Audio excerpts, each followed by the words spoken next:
Assalamualaikum warahmatullahi wabarakatuh. Ismi Husna Maria Daniel binti Abdullah. Rakam masfufah sifrun khamsah arba'ah isnan khamsah sama'ah. Kod subjek iaitu SYD 21402. Ahadith Ahkam Ismul Mudarisah, Nuzulita binti Muhammad Yusuf. Saya akan membentangkan tajuk daripada Kitabus Salah. Hadis 67 iaitu An Anas ibnu Sirin qala istaqbalna Anasan radhiyallahu anhu hina qadama minal asyam falikinahu ba'inun at-tamar fara'aituhu yusalli ala himar wa wajhu minal za'al janib ya'ni ani yusalli al-qiblati fakultu ra'aituka yusalli li ghairi al-qiblah faqala laula anni ra'aitu Rasulullah sallallahu alaihi wasallam yaf'uluhu ma fa'altuhu Al-Bukhari rakam 1100 wa Muslim rakam 702. Hadis ini bermaksud dari Anas bin Sirin, kami datang menemui Anas radhiyallahu anhu ketika dia datang daripada Syam. Kami bertemu dengannya yang di Ainut Tamar, iaitu di sempadan Iraq, dan kami melihat beliau solat di atas himarnya, di atas keldainya. Wajahnya tidak menghadap kiblat, iaitu ke arah kiri kiblat. Lalu Anas bertanya, "Aku lihat engkau solat tidak menghadap kiblat."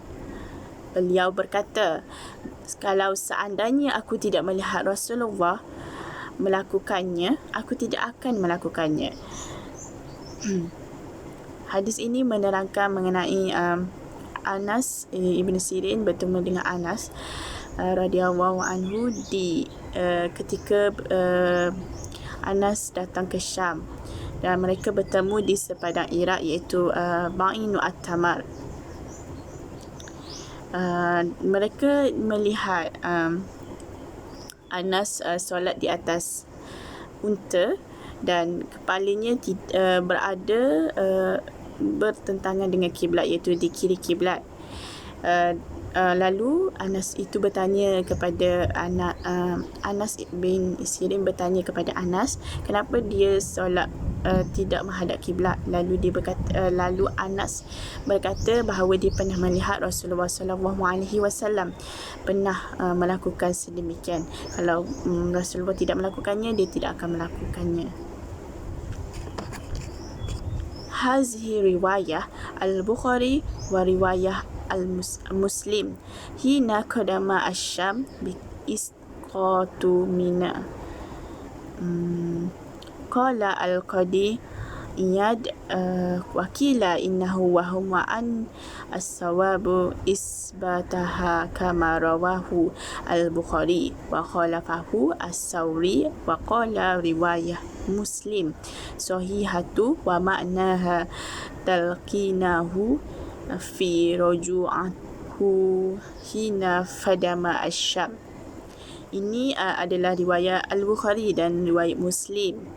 Ketika dia datang ke Syria, iaitu Syam, dengan menjatuhkan diri daripada Min, iaitu Anas ibn Sirin datang ke Syam, iaitu menggunakan perkataan Min. Qala Qadi al-Iyad, daripada Qadi al-Iyad, mereka dikatakan wakila, iaitu pandangan dhaif, innahu wahum, itu adalah khayalan, wa anna sawabu isbataha kama rawahu al-Bukhari, dan kebenarannya adalah membuktikannya seperti yang diriwayatkan al-Bukhari dan at-Tauri.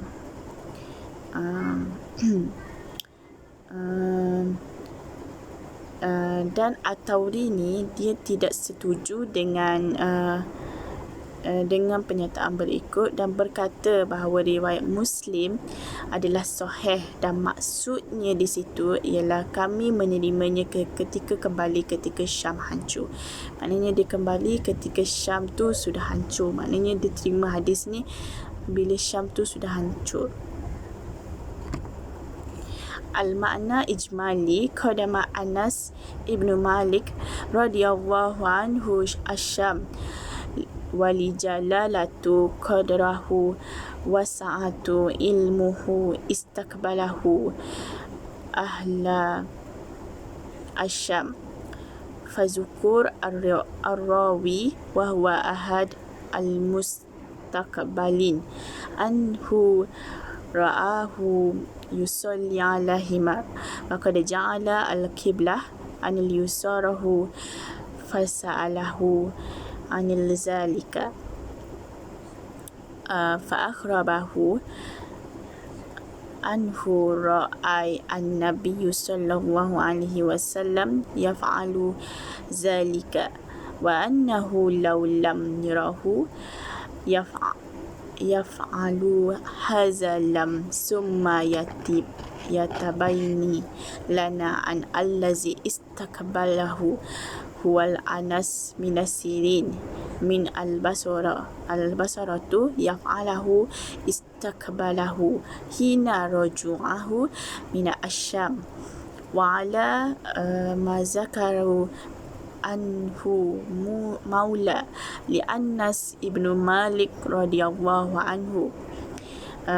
Makna ijma di sini ialah Anas bin Malik sebagai akan datang ke Syria dan kerana keagungannya yang luas. Anas ibnu Malik ini diperkenankan dia untuk datang ke Syria, ke Syam, dan kerana keagungannya dan yang luas. Sebab tu hadis ini terbit kerana Anas ibnu Malik ni mempunyai pengetahuan yang luas dan orang Syria, orang Syam menyambutnya kerana dia perawi yang merupakan salah seorang penerima yang menyebutkan bahawa dia melihatnya berdoa di atas keldai dan dia meletakkan kiblat di sebelah kirinya dan bertanya kepadanya tentang hal itu. Hadis ini menceritakan pada Anas ibnu Malik, iaitu seorang perawi yang mempunyai ilmu yang luas dan seorang yang pernah melihat Rasulullah berdoa di atas keldai dan dia pun melakukannya dan meletakkan kiblatnya di sebelah kirinya dan ada orang yang bertanya kepadanya. Oleh itu dia menyatakan kepadanya bahawa dia telah melihat Nabi SAW. Di sini bermaksud yang Anas ibnu Malik ni dia pernah melihat Rasulullah melakukannya, disebabkan itu dia melakukannya. Dan bahawa jika dia tidak melihatnya melakukan ini, dia tidak akan melakukannya. Maknanya di sini Anas ni kalau dia tak melihat Rasulullah, dia tak akan membuat apa yang menjadi persoalan kepada kita sekarang. Lepas tu dan dia tidak akan melakukannya. Kemudian menjadi jelas bagi bahawa orang yang menemuinya adalah Anas dari Sirin, dari Basra. Dia bertemu dengannya ketika dia kembali dari Asyam. Dan ketika mereka menyebut bahawa dia setia kepada Anas bin Malik, semoga Allah mengenangannya. Dan maknanya di sini Anas ni dia melakukan apa yang Rasulullah lakukannya. Kalau Rasulullah tidak melakukannya, dia tidak akan melakukannya. Al-Mufradat Anas ibnu Sirin, iaitu Akhu Al-Imam Kabir At-Tabi'i Syahir Muhammad ibnu Sirin, iaitu Anas bin Sirin ni adalah saudara daripada imam besar, iaitu dan pengikut terkenal, iaitu Muhammad bin Sirin. Ain At-Tamar, iaitu biladuhu alal hudud al-Araq al-Gharabiyatu yaksaru fiha At-Tamar, iaitu Ain At-Tamar ni ialah sebuah bandar di sepadan barat Iraq di mana tarinya banyak. banyak tempat dia yang jadi persoalan. Ma yu'khadu min al-hadis, iaitu hadis di sebalik pengajaran daripada hadis itu ialah wahid al-hadis lam yubayyinu salatu Anas radhiyallahu anhu hazihi afradu hiya am nafal wa minal al-ma'lum anha nafal li'annahu al-ma'hud minal fi'lu an-nabiy sallallahu alaihi wasallam allazi ra'ahu Anas wa ghairuhu. Hadis tersebut tidak menjelaskan doa Anas ini, iaitu solat Anas itu, dan tidak dikatakan di sini bahawa ia fardu ataupun sunat. Dan telah diketahui bahawa ia adalah sunat kerana li'annahu adalah tindakan biasa yang Nabi SAW dan yang dilihat oleh Anas dan yang lainnya. Maknanya tindakan ini adalah tindakan biasa, sebab tu ia jadi sunat untuk kita lakukannya. Yang kedua iaitu kiblatu al-musalli al-rahalatu haisu tawjahatu bihi halatuhu, iaitu bahawa kiblat sentiasa beralih seperti unta yang sentiasa bergerak. Maknanya kiblat ni sentiasa beralih bila kita bersolat di atas keledai, tak betul ada kenderaan macam sekarang ni. Yang ketiga iaitu jawazu solatun nafal ala rahalatu fi as-safar walau himaran, iaitu boleh melakukan solat sunat walaupun berada di atas keledai. Biasanya hadis ni di mana ni solat sunat ni adalah solat duha. Dan itu saja daripada saya. Wallahu a'lam.